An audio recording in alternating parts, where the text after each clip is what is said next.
नमस्ते दोस्तों, आज के इस वीडियो में हम बात करेंगे हेरिडिटी एंड इवोल्यूशन के बारे में। ठीक है, तो हेरिडिटी एंड इवोल्यूशन, देखिए ये जो है क्लास 10th का टॉपिक है जो कि ऑलराइट। देखिए इवोल्यूशन का डेफिनेशन कुछ इस तरह से होता है कि change in the gene pool of population generation to generation. इसका मतलब ये है कि जो जीन यानी होता है जेनेटिक्स में चेंजेस कैसे जनरेशन टू जनरेशन। ठीक है, यहाँ पर आप देख सकते हैं जीन, तो जीन यानी होता है जेनेटिक्स, तो जेनेटिक्स में चेंजेस होना किस किस तरह से, म्यूटेशन देख सकते हैं, एक तो म्यूटेशन से और दूसरा नेचुरल सिलेक्शन से।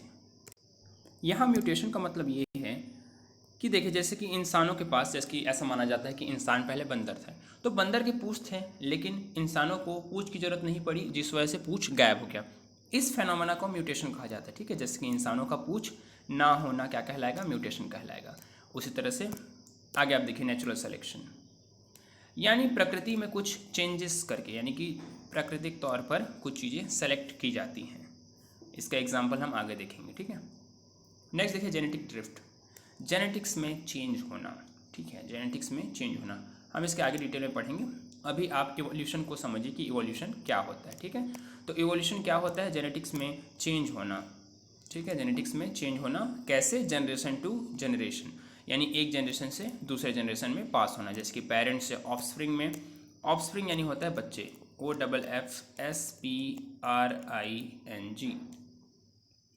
ऑफस्प्रिंग यानी होता है बच्चे।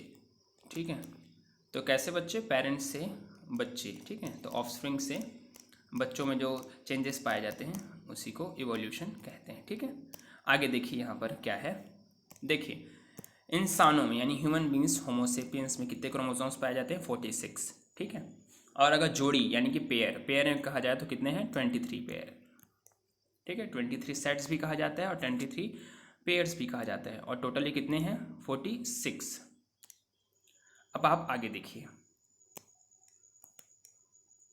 इन 46 क्रोमोसोम्स को दो हिस्सों में डिवाइड किया गया है। ठीक है, जिसमें आप देखिए 44 क्रोमोसोम्स जो हैं वो रिस्पॉन्सिबल होते हैं हमारी बॉडी स्ट्रक्चर कैसा है, हमारी नाक कहाँ पर होगी, कान कहाँ पर होगा, चेहरा कहाँ पर होगा, किडनी, गुर्दा, फेफड़ा, लीवर, ये सब कहाँ होगा, उसके लिए कौन रिस्पॉन्सिबल है, 44 क्रोमोसोम्स, यानी कि 22 सेट। ठीक है, 22 सेट्स रिस्पॉन्सिबल हैं किस चीज़ के लिए, हमारी सोमेटिक, इसको सोमेटिक भी कहा जाता है या ऑटोजोम्स भी कहा जाता है। ये रिस्पॉन्सिबल होते बॉडी,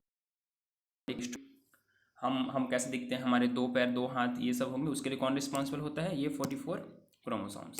ठीक है, अब आप नेक्स्ट देखिए, नेक्स्ट देखिए, नेक्स्ट आप देखिए 46 क्रोमोसोम होते हैं, राइट। इसमें से आप 44 माइनस कर देंगे, कितना क्रोमोसोम बचेंगे, कितने क्रोमोसोम बचेंगे बताइए, बचेंगे आपके पास 2 क्रोमोसोम्स। तो वहीं दो क्रोमोसोम्स हैं वो क्या होते हैं, उनको कहते हैं हम सेक्स क्रोमोसोम। इसके और नाम, अन्य नाम है, जैसे कि जम क्रोमोसोम भी बोलते हैं इसको, और एलोसोम्स भी कहा जाता है। ठीक है, और हेट्रोसोम्स भी कहा जाता है। ये सब डिफरेंट नाम है। ठीक है, इन क्रोमोसोम को सोमेटिक क्रोमोसोम भी बोलते हैं, ऑटोसोम्स भी बोलते हैं, और होमोलोगस क्रोमोसोम भी कहा जाता है। ठीक है, और जो 2 बचे खुचे हैं उनको क्या कहा जाता है, उनको सेक्स क्रोमोसोम कहा जाता है, राइट। देखिए जो 2 बचे हुए क्रोमोसोम हैं उनको सेक्स क्रोमोसोम कहते हैं। अब आप आगे देखिए, ये 2 सेक्स क्रोमोसोम फीमेल में एक्स कहलाता है और मेल में एक्स और वाई कहलाता है। ठीक है, फीमेल के पास जो 2 क्रोमोसोम, 2 सेक्स क्रोमोसोम जो 2 होते हैं वो उनको कहलाते हैं एक्स, और मेल में जो होता है वो होता है एक्स और वाई, राइट। अब इसको थोड़ा, इसी में हम आगे इसको समझ लेते हैं। ठीक है, ये एक्स वाई क्या होता है। हमारा पेज नंबर 1 कंप्लीट हो गया है, ये देखिए यहाँ पर हम समझते हैं कि एक्स और वाई का क्या मतलब है। ठीक है, एक्स और वाई का लेना देना क्या है उसको हम समझते हैं। देखिए अभी हमने डिस्कस किया कि फीमेल में होता है एक्स क्रोमोसोम और मेल क्रोमोसोम।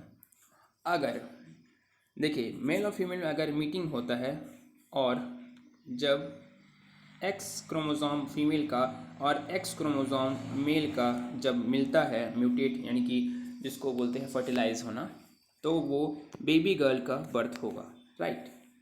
क्योंकि ये देखो एक्स और एक्स मिला तो यही बेबी गर्ल भी क्या हो गया, एक्स क्रोमोसोम हो गया, राइट।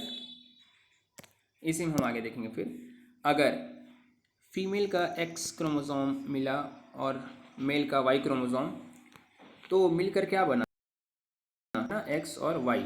और एक्स और वाई से क्या जन्म लेगा, एक्स और वाई से मिलकर जन्म लेगा बेबी बॉय, राइट। इस तरह से होता है। आई होप आप समझ गए होंगे, एकदम इजी टॉपिक है। एक्स और एक्स मिलेगा तो बनेगा गर्ल, एक्स और वाई मिलेगा तो बनेगा बेबी बॉय, बस एकदम इजी। एक्स एक्स मिला तो बेबी गर्ल, एक्स और वाई मिला तो बेबी बॉय, बस इतना इजी टॉपिक है, ठीक है। यहाँ पर एक चीज़ को हम लोग समझ लेते हैं, काफ़ी इम्पोर्टेंट टॉपिक है। देखिए, जो फीमेल के ओवम होते हैं या जिसको एग भी कहा जाता है, उसमें 23 क्रोमोसोम्स होते हैं, ठीक है। देखिए, फीमेल बॉडी में 46 क्रोमोसोम होते हैं, राइट, लेकिन फीमेल के ओवम में 23 क्रोमोसोम होते हैं। वहीं पर यहाँ पर आप देखेंगे कि मेल बॉडी में तो 46 क्रोमोसोम होते हैं, लेकिन मेल के स्पर्म में 23 क्रोमोसोम होते हैं, राइट। तभी तो 23 मिलकर 46 क्रोमोसोम होंगे। अगर इसमें से 46 आ जाएगा, इसमें से 46 आएगा, तब तो फिर 92 हो जाएगा, राइट। तो ह्यूमन बॉडी यानी चाहे वो मेल हो चाहे फीमेल हो, उसमें तो 46 क्रोमोसोम होते हैं, लेकिन ओवम और स्पर्म में 23 क्रोमोसोम होते हैं। तब जाकर ये देखिए 23 मिलकर कितना बनते हैं, 46 क्रोमोसोम बनते हैं। और वो फर्टिलाइज होने के बाद फिर बनता है एम्ब्रियो, ठीक है। एम्ब्रियो 0 से 3 महीना तक की स्टेज को कहा जाता है। उसके बाद फिर बनता सॉरी ये जाइगोट होगा, दूसरा चीज इरेज हो गया, यहाँ पर ये होगा जाइगोट, ZYGOTE, ठीक है। ये क्या बनेगा, जाइगोट। जब फ्यूजन होने के बाद फिर ये क्या बनेगा, जाइगोट। फिर ये जाइगोट के बाद फिर क्या बनता है, जाइगोट के बाद फिर ये बनता है एम्ब्रियो। क्या बनता है, एम्ब्रियो। एम्ब्रियो में ही सेक्स डिटर्मिनेशन होता है। सेक्स डिटर्मिनेशन का मतलब ये है कि जो पेट में पल रहे बच्चे का आप जेंडर आइडेंटिफाई कर सकते हैं कि वो लड़की है या लड़का है, यानी बेबी गर्ल है या बेबी बॉय है। ये सेक्स डिटर्मिनेशन 3 महीने के बाद ही किया जा सकता है, उससे पहले सेक्स डिटर्मिनेशन पॉसिबल ही नहीं है, ठीक है। उसके बाद एम्ब्रियो के बाद जो नेक्स्ट स्टेज होती है उसको बोलते हैं फीटस। फीटस थोड़ा डेवलप्ड स्टेज का होता है।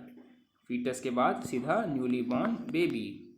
इसको मैं आपको इमेज के माध्यम से बता देता हूँ। यहाँ पर 4 स्टेजेस होती हैं, embryo, foetus and direct baby, ठीक है। इसको मैं आपको माध्यम से अच्छे से बता देता हूँ। चलिए देखिए। ऑलराइट दोस्तों, यहाँ पर आप देख सकते हैं हमने जो बात की थी 4 स्टेजेस की, वहाँ यहाँ पर आप देख सकते हैं ये पहला स्टेज है हमारा जाइगोट। ये जो है आपको दिख रहा है, ये हमारा पहला स्टेज है जाइगोट। उसके बाद फिर ये बनता है एम्ब्रियो, ठीक है। ये हमारा पहला स्टेज हुआ, ये हमारा दूसरा स्टेज हुआ और ये हमारा तीसरा स्टेज हुआ, और फाइनली बेबी का जन्म होता है, ठीक है।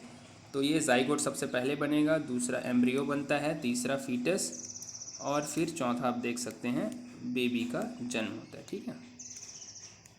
तो आई होप आप समझ पाए होंगे कि ये दिखते कैसे हैं। जाइगोट एकदम इतना देखिए, इतना छोटा छोटा छोटा दिखता है, और वहीं पर जाइगोट थोड़ा सा मतलब समझ में आने लगता है कुछ तो है बोले, ठीक है। एम्ब्रियो कुछ समझ आने लगता है, और एम्ब्रियो में ही सेक्स डिटर्मिनेशन पॉसिबल है, यानी कि जो कि गैर कानूनी है इंडिया में, कि आप नहीं चेक करा सकते, डॉक्टर पे भी फाइन पड़ जाएगा। वो ये नहीं बता सकता कि गर्भ में पल रहे बच्चे का जेंडर क्या है। तो आई होप इस डायग्राम से आप समझ पाए होंगे कि ये 4 स्टेजेस एक्चुअल में दिखते कैसे हैं। ऑल राइट, चलिए फिर से टॉपिक पे वापस चढ़ते हैं। तो दोस्तों, ये मेरी स्टूडेंट कॉपी है, तो मैंने बोला था कि टॉपर्स आंसर शीट आप देख लेना बोल के, तो ये लिखा है, ऑफ द टॉपिक है ये, ठीक है। यहाँ पर देखिए, ऑफस्प्रिंग यानी होता है न्यूली बॉर्न इंडिविजुअल, या आप सिंपल शब्दों में समझ सकते हैं बच्चा। ऑफस्प्रिंग यानी क्या होता है, बच्चा। ऑफस्प्रिंग यानी क्या होता है, बच्चा। ऑफस्प्रिंग यानी बच्चा। ऑल राइट, आगे देखिए, हैबिटेट यानी होता है जहाँ पर कोई रहता है, ठीक है। जैसे कि आप अपने घर में रहते तो वो आपका हैबिटेट हो गया, जंगल में रहेंगे तो वो जंगल आपका हैबिटेट हो जाएगा, है ना, इस तरह से। फिर एक बायोलॉजिस्ट का नाम बहुत आता है, जिनका नाम है चार्ल्स डार्विन, दाढ़ी मूँछों वाले हैं भाई। इनका आप डायग्राम देख सकते हैं, गूगल में सर्च करना, ठीक है। थोड़ा मेहनत आप भी करिए। नेचुरलिस्ट हैं और बायोलॉजिस्ट है, ठीक है, नेचुरलिस्ट और बायोलॉजिस्ट, ये आप याद रखिएगा। फिर नेक्स्ट है देखिए एक्सटिंक्ट। एक्सटिंक्ट होना यानी होता है विलुप्त होना। जब कोई चीज़ दुनिया में नहीं रहे तो उसको बोलते हैं एक्सटिंक्ट होना, यानी वो विलुप्त हो गई, पूरे दुनिया में ही नहीं। जैसे कि आप एक भैंसा मार देंगे तो आप बोलेंगे भैंसा मर गया, लेकिन आप पूरी दुनिया से भैंसे को ही मार दें तो पूरा भैंसा ही ख़त्म हो जाएगा, तो उस फेनोमेना को बोलते हैं एक्सटिंक्ट, ठीक है। ओके, नेक्स्ट देखिए हेरिडिटी क्या होता है उसको, ठीक है, हेरिडिटी क्या होता है उसको आप देखिए। हेरिडिटी यानी होता है जो ट्रांसमिशन है, ट्रांसमिशन यानी कि जो ट्रांसफ़र होता है कैरेक्टर यानी गुण, किसमें, पेरेंट्स से बच्चों में जो कैरेक्टर जाता है उसी को क्या बोलते हैं, हेरिडिटी। एकदम इजी टॉपिक, ठीक है, आई होप आप लोगों को समझ में आ रहा होगा। The transmission of character from parent to offspring, parents से जो बच्चे में ट्रांसमिशन होता है कैरेक्टर का, यानी कि जो कैरेक्टर जो गुण है वो जाता है उसी को बोलते हैं हेरिडिटी। इजी। फिर नेक्स्ट देखते हैं हम लोग वेरिएशन। देखिए वेरिएशन यानी होता है परिवर्तन या बदलाव, ठीक है। ओके दोस्तों, यहाँ पर आप देखिए वेरिएशन का मुद्दा चल रहा था। वेरिएशन यानी होता है बदलाव, ठीक है। बदलाव कैसे, परिवर्तन, ठीक है, बदलाव यानी होता है परिवर्तन।